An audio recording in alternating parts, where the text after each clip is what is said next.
एक महिला दरोगा एक लेडीज की शिकायत पर एक दुकान पर गई थी। वहां पर बताया गया था कि इस लेडीज को इस दुकानदार ने परेशान किया है। तो वहां पर जाने के बाद महिला दरोगा पूरा मामला समझती है। तो जो दुकानदार है वो अपने वर्कर की तरफ इशारा करते हुए कहता है कि मैडम अगर आप चाहो तो आप इससे पूछ सकती हो, मैंने इसके साथ ऐसा कुछ भी नहीं किया है, ये तो उल्टे मेरे से कम पैसे में सामान खरीदना चाहती थी। अब इसके बाद जैसे ही महिला दरोगा उस वर्कर की तरफ देखती है तो एकदम देखती ही रह जाती है और हैरान सी खड़ी हो जाती है। दोस्तों, कौन था वह वर्कर जिसको देखकर महिला दरोगा इस तरह से खड़ी रह गई थी? क्या कनेक्शन था उसका महिला दरोगा से? पूरी कहानी के बारे में जानने के लिए वीडियो को अंत तक जरूर देखें। यह कहानी है उत्तर प्रदेश की। उत्तर प्रदेश के एक शहरी स्कूल के अंदर एक लड़का पढ़ा करता है जिसका नाम है प्रमोद। प्रमोद अभी 9वीं क्लास में पढ़ा करता है और प्रमोद के पिता मजदूरी किया करते हैं। इसके बावजूद भी वो अपने बेटे को अच्छे स्कूल में पढ़ाना चाहते हैं क्योंकि वो नहीं चाहते कि उनका बेटा बड़ा होकर उनकी तरह मजदूरी करे। तो इसी वजह से वो उसको अच्छे स्कूल में पढ़ाते हैं ताकि मेरा बेटा पढ़ लिख कर एक बड़ा आदमी बने। सब कुछ अच्छा चल रहा था, लेकिन तभी अचानक से प्रमोद के पिता की एक एक्सीडेंट में मौत हो जाती है। वे मजदूरी पर गए हुए थे, लौटते समय अचानक से उनका रोड में एक्सीडेंट हो जाता है और रोड एक्सीडेंट के कारण उनकी मौत हो गई थी। अब इसके बाद जो प्रमोद होता है, जैसे ये बात उसको पता चलती है तो उसे इस बात का बड़ा ही दुख होता है क्योंकि अब घर के अंदर केवल 2 सदस्य रह गए थे, एक प्रमोद और एक उसकी माँ। तो प्रमोद अचानक से स्कूल जाना बंद कर देता है और वह अपने घर में अपने पिता की जगह ले लेता है और इधर उधर छोटे मोटे काम ढूंढा करता ताकि वह अपने घर का भरण पोषण कर सके क्योंकि प्रमोद की माँ अकेली रह गई थी और अब उसकी माँ की जिम्मेवारी उसके ही ऊपर है। अब जैसे प्रमोद स्कूल आने से बंद हुआ था तो पूरी क्लास के अंदर एक लड़की होती है जिसका नाम होता है नीलम। नीलम दूर से ही बैठकर प्रमोद को देखा करती थी और उसे मन ही मन पसंद किया करती थी। लेकिन जैसे ही प्रमोद आने से बंद हो जाता है तो इस बात का सबसे ज्यादा दुख नीलम को होता है। लेकिन नीलम अभी बच्ची थी तो वो कहती भी तो क्या कहती। इसी तरह से दिन बीतने लगते हैं। धीरे धीरे समय बीतता है और समय के साथ साथ नीलम की स्कूली एजुकेशन कंप्लीट हो जाती है। अब स्कूली एजुकेशन को कंप्लीट करने के बाद वह कॉलेज में एडमिशन ले लेती है और कॉलेज की पढ़ाई करने लगती है। नीलम के पिता अच्छा खासा रुपया पैसा कमाया करते थे तो नीलम को पैसों की कोई भी दिक्कत नहीं थी और वो बड़ी होकर पुलिस में लगना चाहती थी। इसी वजह से नीलम अच्छी तरह से अपनी तैयारी करती है और पढ़ाई के साथ साथ वह पुलिस की तैयारी भी कर रही थी। धीरे धीरे समय बीतता और समय के साथ साथ नीलम की मेहनत रंग लाती है और मेहनत करने के बाद वो पुलिस में लग जाती है। पुलिस में लग गई थी और एक महिला दरोगा बन गई थी। अब उसके बाद उसकी ट्रेनिंग होती है और ट्रेनिंग करने के बाद अपनी पोस्टिंग संभालती है। जहां पर उसकी ड्यूटी आई थी वहां पर रहकर अपने काम को करने लगती है। उसको काम करते हुए लगभग 6 महीने बीत गए थे और 6 महीने बाद अचानक से उसके पास एक कंप्लेंट आती है। मार्केट से किसी का फोन आया था और उस महिला ने बताया था कि मुझे यहाँ पर दुकानदार ने परेशान किया है। अब इसके बाद नीलम अपनी गाड़ी में बैठती है और अपने साथ कुछ पुलिस वालों को और लेती है और सीधा उसी दुकान पर पहुंच जाती है। वहां जाने के बाद वह मामले को समझने की कोशिश करती है तो उसकी समझ में आती है कि ये जो महिला है ये गलत कह रही है, इस दुकानदार ने इसको बिल्कुल भी परेशान नहीं किया है। अब उसके बाद वह दुकानदार से उसकी सफाई मांगने लगती है तो दुकानदार अपनी सफाई में हाथ जोड़कर कहने लगता है कि मैडम, मैंने इनको तनिक भी परेशान नहीं किया है, उल्टा यही हमसे कम पैसों में सामान खरीदना चाहती थी और इसी वजह से इन्होंने हमको धमकी दी कि या तो मुझे कम पैसों में सामान दे दो वरना मैं पुलिस को बुला लूंगी।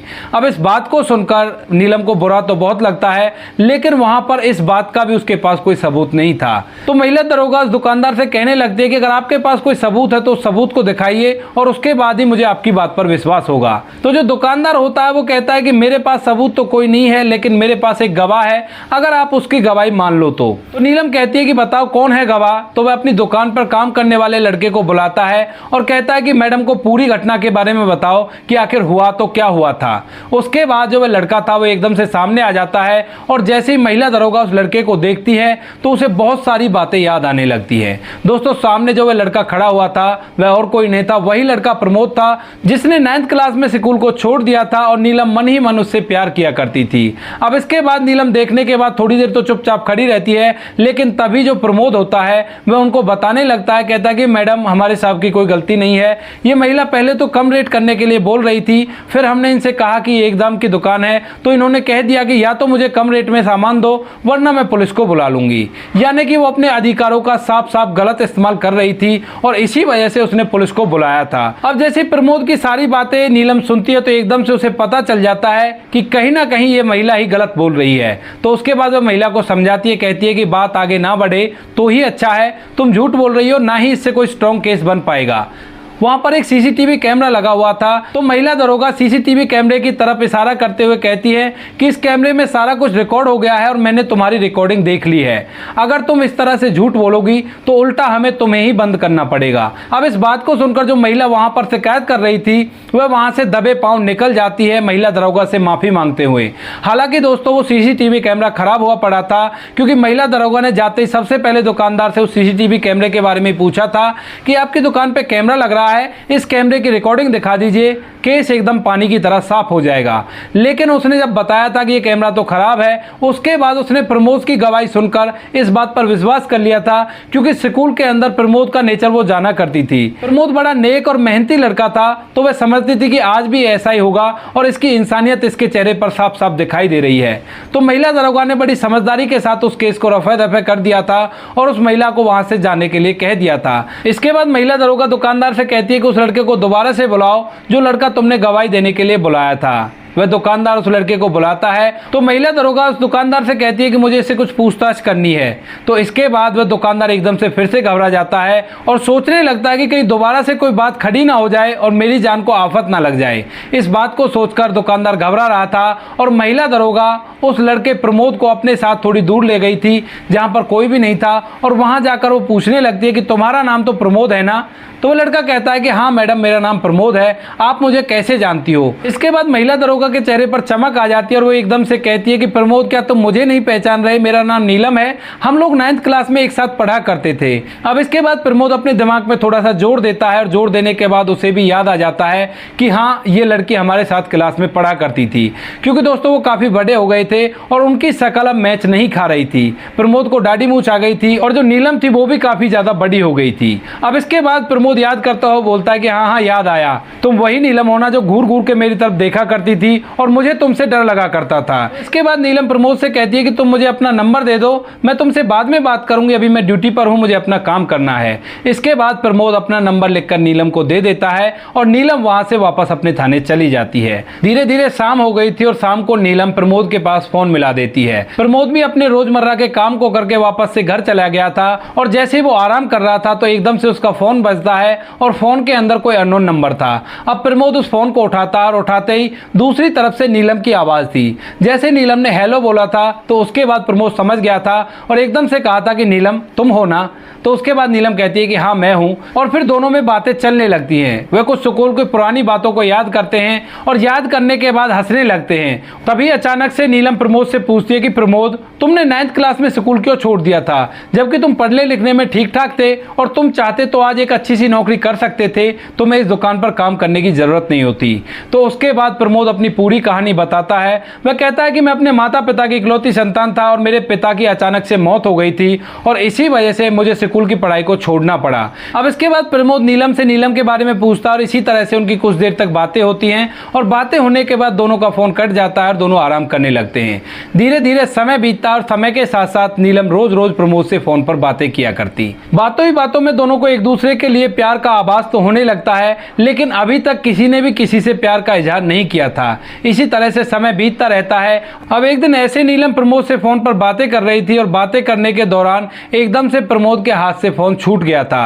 वह छत के ऊपर खड़ा होकर बात कर रहा था और फोन ऊपर से एकदम नीचे गिरा था और नीचे गिरने के बाद पूरी तरह से टूट जाता है। अब फोन जैसे पूरी तरह से टूट गया था तो उसके बाद नीलम कई बार ट्राई करती है, लेकिन प्रमोद का फोन स्विच ऑफ बता रहा था। इस बात से नीलम परेशान तो बहुत ज्यादा होती है, लेकिन फिर वो सोचती है कि हो सकता है शायद उसका बात करने का मन नहीं है और इसी वजह से उसने फोन को स्विच ऑफ कर दिया है। अब नीलम 3-4 दिन तक लगातार ट्राई करती रहती है, लेकिन 3-4 दिन तक प्रमोद का फोन लगता ही नहीं है। प्रमोद का फोन खराब हो गया था और उसके बाद जैसे ही वो उसे दुकान वाले के पास ले जाता है ठीक कराने के लिए, तो दुकान वाला बोलता है कि इसको ठीक होने में 4-5 दिन का समय लग जाएगा। तो प्रमोद 4-5 दिन का वेट करता है और 4-5 दिन वेट करने के बाद जैसे ही वो अपने फोन को ऑन करता है तो एकदम से उसको ढेर सारे मैसेजेस मिलते हैं जो नीलम ने अपनी तरफ से भेजे थे। टेक्स्ट मैसेजों में लिखा हुआ था कि तुम कहां हो, किस वजह से मेरा फोन नहीं उठा रहे, क्या तुम मुझसे नाराज हो, इस तरह की कुछ बातें लिखी हुई थी। अब उसके बाद प्रमोद का फोन जैसे ठीक होता है तो वह तुरंत नीलम के पास फोन करता है और नीलम इस बार जैसे फोन को उठाती है तो एकदम से उसे चैन की सांस मिलती है और उन दोनों में फिर से बातें होती है और इस बार बातों के दौरान नीलम अपने प्यार का इजहार प्रमोद से कर देती है। कहती है कि प्रमोद, जितने दिनों तक मैंने तुमसे बात नहीं की थी, मेरा बिल्कुल भी कहीं भी मन नहीं लगा था और मैं तुमसे बहुत ही ज़्यादा प्यार करती हूँ और मैं तुम्हारे साथ ही अपनी ज़िंदगी को व्यतीत करना चाहती हूँ। अब इस बात को जैसे प्रमोद सुनता है, प्यार तो प्रमोद भी करता था लेकिन वो जानता था अपनी मर्यादाओं को, तो वो कहता है कि नीलम तुम एक दरोगा हो और अच्छे खासे घर से बिलोंग करती हो। हम लोग बहुत ही गरीब हैं, मेरे घर में कुछ भी नहीं है, मैं जितना रोज कमाता हूँ उसी से मेरे घर का भरण पोषण हुआ करता है। उसके बाद नीलम उसे साफ साफ बोल देती है कि मैं तुमसे प्यार करती हूँ और मैं तुम्हारे साथ ही अपनी जिंदगी को व्यतीत करूंगी। अब इसके बाद प्रमोद पहले तो मना करता है लेकिन बाद में वो भी अपने प्यार का इजहार नीलम से कर देता है, क्योंकि दोस्तों कहीं ना कहीं वो भी नीलम को चाहा करता था और इसके बाद दोनों एक दूसरे से प्यार भरी बातें फोन पर ही करने लगते हैं और धीरे धीरे एक महीना बीत जाता है। अब जैसे एक महीना बीत गया था तो उसके बाद नीलम के घर वाले नीलम की शादी के लिए लड़का ढूंढने लगते हैं और यह बात जैसे नीलम को पता चलती है तो उसे इस बात का बड़ा ही बुरा लगता है, क्योंकि वह प्रमोद से प्यार किया करती थी, बचपन से उसने उससे प्यार किया था और उसके पिता उसके लिए लड़का ढूंढ रहे हैं। तो इसके बाद नीलम प्रमोद के पास फोन करती है और उसे पूरी सिचुएशन के बारे में बताती है। कहती है कि प्रमोद, मेरे घर वाले मेरी शादी के लिए लड़का ढूंढ रहे हैं और मैं तुम्हारे सिवा किसी और से शादी नहीं करना चाहती। इसके बाद प्रमोद भी उसे समझाता है, कहता है कि नीलम, हमारा तुम्हारा कोई भी मेल नहीं है, तुम पुलिस में लगी हुई हो और मैं एक मामूली सा मजदूर हूँ। अगर हम दोनों चाहें भी तो ये समाज हमें एक नहीं होने देगा, क्योंकि तुम्हारे पिता बहुत अमीर व्यक्ति हैं और वो बिल्कुल भी नहीं चाहेंगे कि उनकी दरोगा बेटी एक मामूली से मजदूर के साथ शादी करे। अब इस बात को सुनकर नीलम भी काफी ज्यादा उदास हो जाती है, लेकिन तभी अचानक से उसके दिमाग में एक आइडिया आता है। वह प्रमोद से कहती है कि प्रमोद, इसका सॉल्यूशन भी है, पहले तुम्हें मुझे कल आकर मिलना होगा। प्रमोद कहता है कि नीलम, अच्छा होगा अब हम मिलना जुलना बंद कर दे, क्योंकि किसी ने हमें अगर एक साथ देख लिया तो तुम्हारे लिए बड़ी दिक्कत हो जाएगी। लेकिन नीलम प्रमोद को फोर्स करती है और कहती है कि तुम्हें कल उस समय पे उस जगह पर आना होगा। वह प्रमोद को एक रेस्टोरेंट का एड्रेस दे देती है और कहती है कि उस रेस्टोरेंट में आना होगा और वहां पर मुझे तुमसे कुछ बात करनी है। दूसरा दिन होता है। दूसरे दिन जो प्रमोद है कहे अनुसार उसी रेस्टोरेंट पे उसी टाइम पर पहुंच जाता है। वहां जाने के बाद थोड़ी देर में नीलम भी वहां पर आ जाती है और प्रमोद और नीलम एक दूसरे से बातें करते हैं। नीलम प्रमोद से कहती है कि प्रमोद, अब तुम एक मजदूर हो तो ही मेरे पिताजी तुमसे शादी करने के लिए मना कर देंगे, लेकिन मेरे अकाउंट में इतने पैसे हैं जितने पैसों में तुम्हारा कोई अच्छा सा रोजगार चल जाएगा। अगर तुम्हें कोई रोजगार अच्छी तरह से चलाना आता हो तो तुम उस रोजगार को खोल लो और उसके बाद मेरे पिता खुशी खुशी तुम्हें ही मेरे लिए पसंद कर लेंगे। अब प्रमोद पहले तो उसके पैसों को लेने से मना करता है, कहता है कि नहीं नीलम, मैं ऐसा नहीं कर सकता, मैं अपनी जिंदगी में खुद कमाकर खाना चाहता हूं और तुम्हारे पैसों से अगर मैंने काम किया तो ये बहुत गलत बात होगी। नीलम उसको समझाती है कि प्रमोद, ऐसा कुछ भी नहीं है, मैं और तुम एक दूसरे से प्यार करते हैं तो जो मेरे पैसे हैं वो भी तुम्हारे ही पैसे हैं। अब इसके बाद प्रमोद भी राजी हो जाता है। तो नीलम प्रमोद से पूछती है कि तुम्हें कौन सा काम अच्छी तरह से करना आता है। तो प्रमोद बताता है कि मैंने एक बार कपड़ों की दुकान पर काम किया था, तो वो काम मुझे सबसे अच्छा लगता है और सबसे आसान भी है और इस काम में पैसा भी काफी अच्छा है। तो इसके बाद नीलम बैंक से अपनी पूरी जमा पूंजी को निकाल कर ले आती है और प्रमोद के हाथ में थमा देती है और वह प्रमोद से कहती है कि प्रमोद, ये लो पैसे और इन पैसों से एक अच्छा सा बिजनेस तैयार करो और उस बिजनेस पर आराम से जाकर बैठ जाओ। अब इसके बाद प्रमोद उन पैसों से एक अच्छा सा शोरूम किराए पर लेकर उसको अच्छी तरह से कपड़ों से भर देता है और उसको चलाने लगता है। इधर जो नीलम थी वह भी अपने पिता से कह देती है कि पिताजी, मैं एक लड़के से प्यार किया करती हूँ और मैं उसी से शादी करना चाहती हूँ। उसके बाद उसके पिता उससे मिलने के लिए कहने लगते हैं। तो नीलम उससे कह देती है कि अभी तो वो कहीं बाहर गए हैं, लगभग 1 महीने बाद वो यहाँ पर आ जाएंगे और मैं आपको उससे मिला दूंगी। उसके पिता पूछते भी है कि बेटी लड़का क्या करता है, तो नीलम उनसे कह देती है कि जो काम भी करता है अच्छा काम करता है, कोई भी दिक्कत नहीं है। अब उसके बाद धीरे धीरे 1 महीना बीत जाता है और इस 1 महीने के दौरान प्रमोद भी अपने शोरूम को अच्छी तरह से चलाने लगता है। अब नीलम उससे बोल देती है कि जब मेरे पिताजी आए तो उस टाइम पर तुम्हारे पास कम से कम 10 से 12 वर्कर होने चाहिए इस शोरूम के अंदर, ताकि उन्हें लगे कि ये लड़का अच्छा खासा कमाता है और कोई भी दिक्कत इसके अंदर नहीं है। तो प्रमोद भी नीलम के कहे अनुसार कुछ लड़कों को रख लेता है और उसकी दुकान पर भीड़ भी होने लगी थी। तो भीड़ भी काफी थी, वर्कर भी काफी लगे हुए थे। जो प्रमोद था वो काउंटर पे बैठा हुआ था। तो उसके बाद जैसे ही नीलम के पिताजी शोरूम के अंदर घुसते हैं तो उनको स्टोर की डेकोरेशन और भीड़ भड़के को देखकर लगता है कि ये लड़का तो बहुत ज्यादा पैसे कमाता है और मेरी बेटी ने अच्छे लड़के को पसंद किया है। इसके बाद वह प्रमोद के पास जाता है और उसे बताता है कि मैं नीलम का पिता हूं। अब जो प्रमोद होता है, जैसे उसे पता चलता है कि नीलम के पिताजी हैं, तो एकदम वो अपनी कुर्सी से खड़ा होता है और वहीं पर शोरूम के अंदर उनके पैर छूता है। कहता है कि अंकल जी आओ बैठो। उनके लिए चाय पानी मंगाता है, उनको चाय पानी पिलाता है और अच्छे से उनका वेलकम करता है। जो नीलम का पिता है वो नीलम की शादी प्रमोद से करने के लिए एग्री हो जाता है। इसके बाद शादी की बातें तय हो जाती है और शादी की बातें होने के बाद दोनों की शादी धूमधाम से हो जाती है।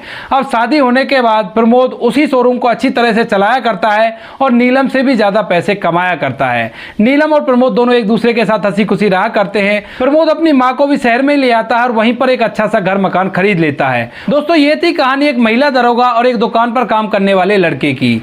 आप क्या कहना चाहते हो कहानी के बारे में, क्या कहना चाहते हो नीलम और प्रमोद के बारे में? आपकी जो भी राय कमेंट सेक्शन में लिख देना, लोगों के साथ शेयर कर देना। दोस्तों इन कहानियों को सुनाने का उद्देश्य किसी को परेशान करना बिल्कुल भी नहीं है। यह कहानी आपको इसलिए सुनाई जाती है ताकि आप लोग इन कहानियों में से कुछ ना कुछ सीख सको और अपने जीवन में उस चीज को अप्लाई कर सको। मिलते हैं किसी नेक्स्ट वीडियो में नए टॉपिक के साथ, तब तक के लिए जय हिंद, जय भारत, जय हिंदुस्तान।